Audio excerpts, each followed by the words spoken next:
and Exterminator. I'm excited. Yeah. I mean, honestly, Black Justin Widow. Gabriel was the cornerstone of the Nexus. So after Bryan Danielson got fired for choking somebody with a tie. Todd Phillips. Wasn't it Todd Phillips he choked? Yeah, I think so. I'm making that up. I think that's who it was. I think it was, Good stuff. Just one more to fucking watch. Why not? Throw another shrimp on the Barbie. We're talking about Africa, not Australia, Loke. They're close, right? They're close enough. They're not very close at all. They're closer than we are.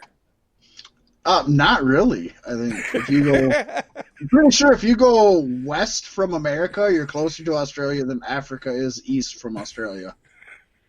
Honestly, could be wrong. Well, they're over there.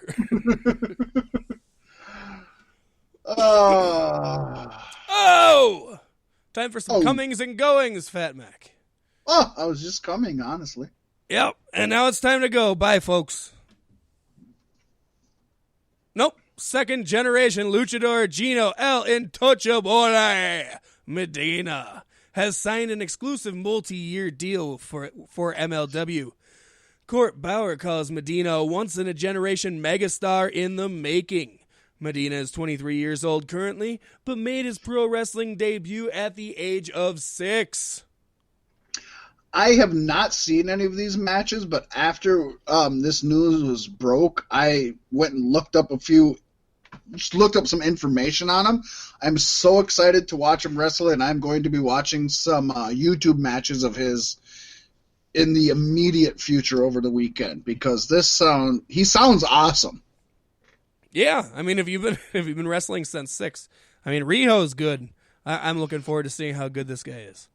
Rio's good, and she's only been wrestling since 13, the lazy bitch. Right, half as long. Oh, my gosh.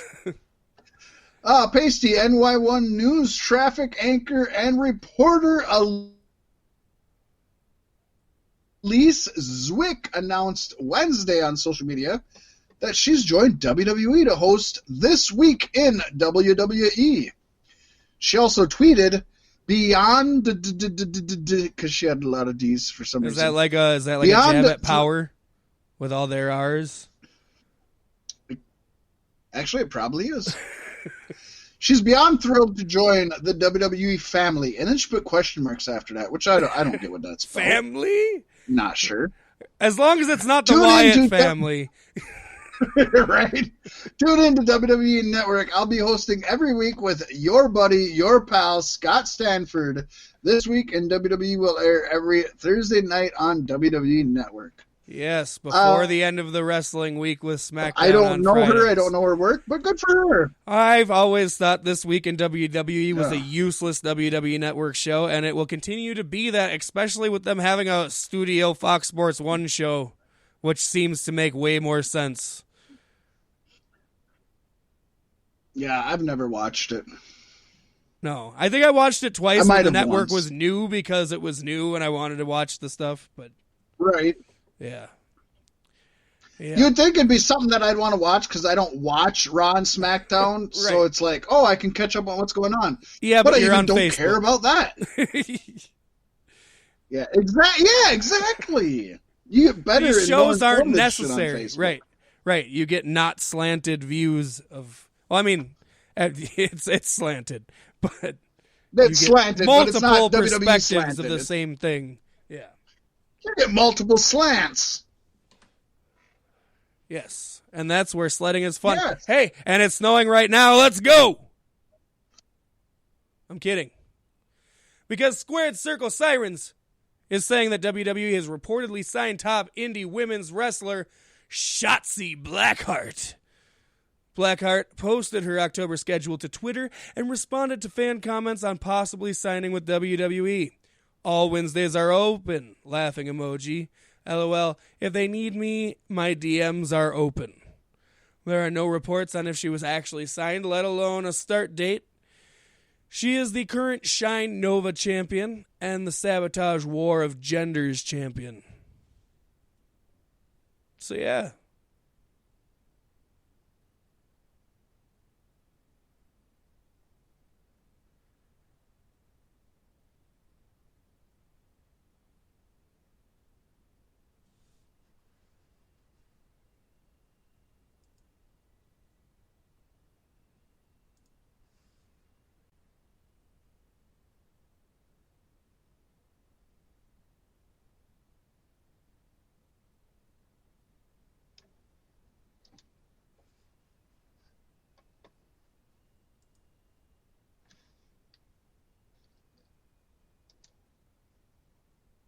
Okay. Okay. Okay. Sorry, my headset funked up. I apologize. That's fine. I'll just take down the episode and cut these couple of blank spots out. Won't be a problem after the fact. You think? No, it takes a couple seconds. I can see where they're at. I don't say much when you're not talking. So it's like, it'll be a flat line. So just going on. Oh, my fucking... Well, I'm using a fucking wireless headset, and then it died on me because I thought it had more shit on it, so I had to plug her in. My bad. Oh, where are we at? Impact. Yes. Paystee, Impact Wrestling announced Kylie Ray will be at Impact All Glory on October 19th in Marionette Park, Illinois. Well, that's surely not retirement. Yeah, an opponent is yet to be announced, though, and the event will stream on Impact's Twitch channel and feature wrestlers from promotions all over, including Ohio Valley Wrestling, which is a former breeding ground for WWE, Black Label Pro, Warrior Wrestling, Pro Wrestling Revolver, and others. Now, besides that, Kylie Ray also has 2 new dates booked with her old promotion, Rise Wrestling. Rise shared on their Twitter feed that Ray will be returning to the promotion at their November 1st show, and she'll be at the promotion's joint event with Zero Pro Wrestling this coming weekend, probably by the time you actually hear this. Yes, I love a joint event. I'll bet you do. I don't like seeing Kylie Ray so all over the place when she supposedly retired to get out of her contract with AEW. But the business is what the business is, and if she surely wasn't happy, I also don't think she was a good fit for what they are building their division to be. Like, she'd be in the same pool as the Joshi wrestlers, but yeah. I don't think she could really compete elsewhere. You know what I mean? Whereas the Joshi wrestlers can compete elsewhere.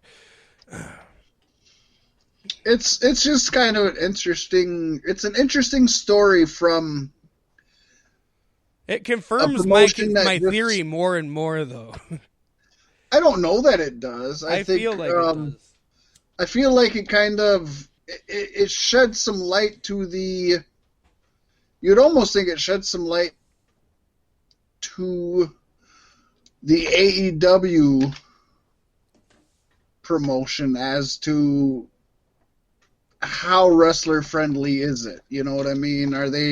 How women friendly is it? Obviously, these women coming over from Asia, they're happy with what they're getting. Okay. Brandy Rhodes is obviously happy with what she's getting. But are they, you haven't had a decent woman. You still don't have really any women's storylines going on. They're really not promoting the women's division like they said. And I almost think that maybe that's their problem, that the women are realizing, well, they're more focused on tag team and spot monkeys. They're not really doing anything with the women. This isn't a place for women to go to excel in their craft. I mean, it's just the beginning, and there has been multiple women's matches on each show. Well, you can have matches, but they haven't had a story. Right, know what I mean? And I get that. A match is honestly, nothing without a story. I don't think Britt Baker re-signs with AEW. I think she goes to be with her man on NXT after this contract is up. I agree. But that's okay. Yeah. Oh, it is. I just don't think AEW is going to be the hot spot for women like it is for tag team, which is fine. Everybody's got to pick their niche. Right. God, can we fucking just talk for a minute about Moxley versus Sean Spears this week? Meh? Could we say meh? Really? I expected so much more out of that. I expected more out of Moxley, but Spears was great.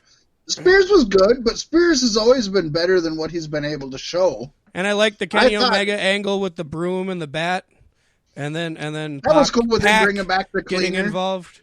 It's going to be a good, I think, a triple threat match in the future, and I think it'll be a good one. Yeah.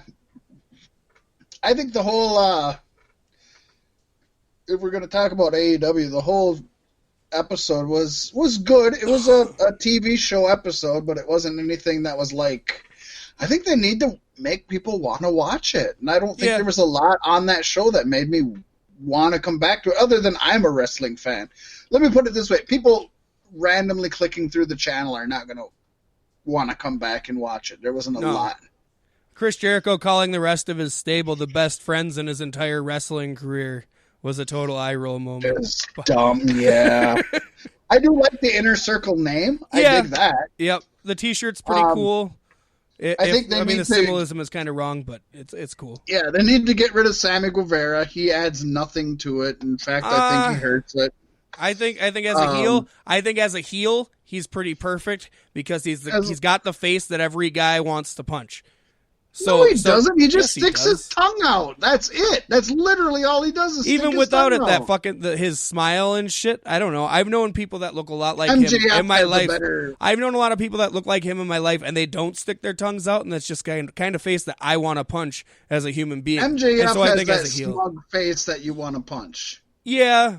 But he's also, I'd make him be my friend at the same time. I wouldn't make Sammy Guevara be my friend. Sammy Guevara looks like the random jobber, but Guevara I didn't have any hopes for him when they signed him, but since he has shown me he's a capable heel. He's no MJF, but he is a capable heel, and under the tutelage again of Chris Jericho, I think this can be really good for him. I think he's the first person to leave the group, but I think this can be good for him. I'm not excited. I think eventually there's going to be an angle where he outgrows Jericho or some shit. The rest of them I love in the group. I'm not big on him in the group. It was kind of weird too that Jericho compared him to Eddie Guerrero. That was stupid. It was weird. Other than it was Eddie's birthday, if you didn't catch that. And Jake Hager he's yet to be determined. You know what I mean? Yep. I like him. We mentioned this last week. He just doesn't have the personality, but he has this. He's a bigger guy, at least for a. The simple solution is keep him as a muscle and don't put gold on him. He's not good with the championship. And don't let him talk. I don't know. At least in little spurts for now. Yeah. At most. Yeah. He's not good at talking. I mean, it's the lisp. The lisp kind of makes everything hard to buy, but at the same time, I like that it's authentic. I don't buy it's a lisp. I just don't think he says anything I want to hear. It was the lisp was the biggest thing for me when he first came to WWE. I'm like, you're a big bad dude with that fucking stupid lisp, and it's like, I guess Brock Lesnar's kind of the same with his girly voice, but yeah, I think that's something you can actually build on. Mm-hmm. You could, if he was a good talker, you could build. Yeah. Well, look at Dusty Rhodes. Get the fuck out of here, Paystee. Well, look at Dusty Rhodes. Yes, he could finesse it. I just don't think. I mean, obviously, they're not the same person. Not even close. Obviously, Jake Hager sucks at promos and can't fucking work it, whether he has a lisp or not. And obviously, Dusty Rhodes, whether he had a lisp or not, was awesome at promos. I still think Hager's a great get for AEW with him being now undefeated in his MMA career. 2 matches in. Awesome. I mean, he's basically the Brock Lesnar of AEW if you went there. He's one of the best in-ring wrestlers. He's got the pedigree, as you said, with MMA. Mm-hmm. He's bigger than... He's not huge as far as pro wrestling goes, but for AEW, he's big. He's bigger than Luchasaurus. Yep, and they like to do these casino battle royales, and he's one of my favorite battle royale competiters. Yeah, so in the game from any I like decade. him. I would get rid of Sammy Guevara. Maybe they have something in the card